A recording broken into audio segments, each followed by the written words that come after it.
नमस्कार दोस्तों, स्वागत है आप सबको मेरे एक नए ब्लॉग में। दोस्तों आज हम लोग जाने वाले हैं सने, और सने जाकर करने वाले वहाँ नेपाली फूड ट्राई। और नेपाली फूड में होगा मोमो, चिकन फ्राई, चटपटे और बहुत सारी अच्छी अच्छी चीज़ है वहाँ पर खाने के लिए। तो हम लोग जाने वाले हैं वहाँ, और हमारे साथ है हमारे 3 दोस्त और मैं, और ये 3 दोस्त हमारे।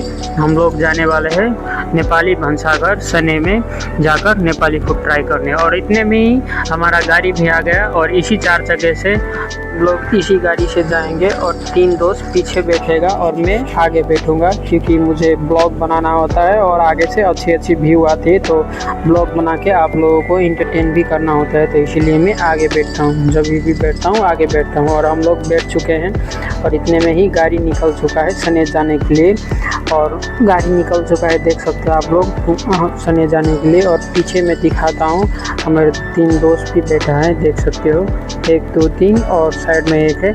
और आप लोग सोच रहे होंगे कि मैंने ड्राइवर का फेस क्यों ब्लर कर दिया है। तो ड्राइवर साहब ने बोला था कि मेरा फेस मत दिखाना, तो इसलिए मैंने उनका फेस ब्लर कर दिया है, क्योंकि उसने बोला था कि मेरा फेस मत दिखाओ। तो किसी ने बोला है तो उसका मान तो रखना पड़ेगा ना, तो इसलिए मैंने उसका फेस ब्लर कर दिया।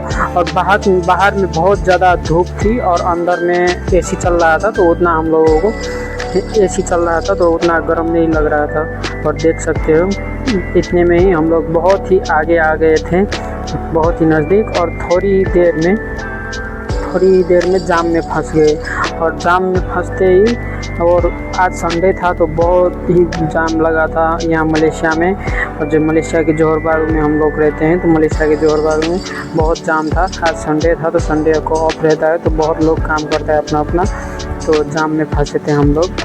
तो जाम इतने में ही जाम खुल गया, और जाम खुलते ही हम लोग निकल चुके हैं सने जाने के लिए। और थोड़ी देर में हम लोग पहुंच भी गए, और पहुंचते ही फ्लाईओवर के सहायता से हम लोग उस पार जाएंगे। रोड के उस पार है भंसाघर, तो इसी फ्लाईओवर के क्रॉस करके जाना पड़ता है रोड के उस पार। और देख सकते हो नीचे कितनी सारी गाड़ियाँ, कार, बस चल रहा है, बहुत ही।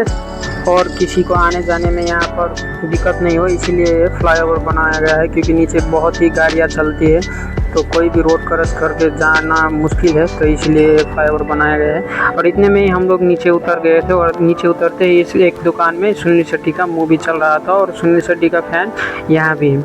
और देख सकते हो हम लोग भंसाघर ढूंढ रहे हैं कि भंसाघर होटल कहाँ पर है हमारे नेपाली का, वहाँ पर जाकर नेपाली फूड ट्राई करना है।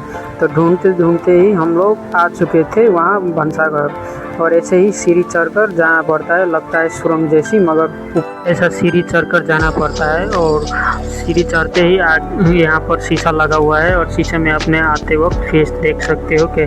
और ऊपर में लगा है बोर्ड नेपाली भंसाघर स्वागतम। और भीतर जाते ही ऐसा कुछ माहौल है। हम लोग बैठ चुके हैं, और बैठते ही यहाँ आया ऑप्शन, और ऑप्शन में क्या क्या है आ गया है ऑप्शन का कार्ड, और इसमें लिखा है आप लोगों को जो जो खाना है वो मंगा सकते हो। तो हम लोगों को जो मंगाना था उनको बोल दिया, और उसने लिख कर ले गया।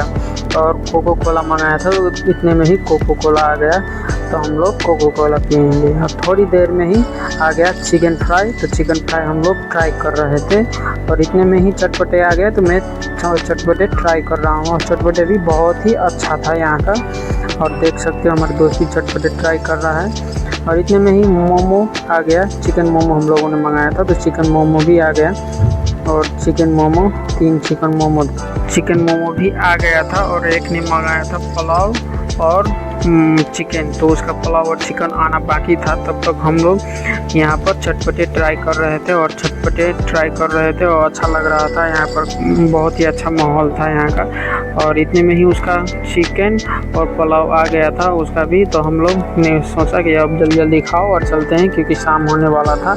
तो इतने में ही मैं भी एक मोमो लेकर ट्राई कर रहा हूँ, और ट्राई करते ही मुझे बहुत ही अच्छा महसूस हुआ कि नेपाल का जैसा ही फील आया था। और हम लोग सब यहाँ पर ख़त्म करके आ गए थे पैसा देने के लिए। और यहाँ पर पैसा देकर जाने वाला है तो देखा नज़र पड़ा कि यहाँ पर सोप और मिश्री भी है, तो वो भी हम लोगों ने ट्राई किया क्योंकि ये खाकर अच्छा लगता है। और इतने में ही हम लोग नीचे उतर गए थे, यहाँ सीढ़ी से नीचे उतरने लगे। और नीचे उतरते ही यहाँ पर शाम होने वाला था। मैंने बोला कि ज़्यादा घूमो नहीं, गाड़ी बुक था। और हम लोग जल्दी गाड़ी में बैठे और गाड़ी में बैठकर निकल चुके थे हॉस्टल के लिए। तो दोस्तों ये था मेरा कुछ एक्सपीरियंस नेपाली फूड का मलेशिया में। तो उम्मीद करता हूँ ये ब्लॉग आप लोगों को अच्छा लगा होगा। अगर अच्छा लगा होगा तो लाइक शेयर और सब्सक्राइब ज़रूर कीजिएगा दोस्तों। मिलते हैं अगले ब्लॉग में, तब तक लिए दोस्तों बाय बाय।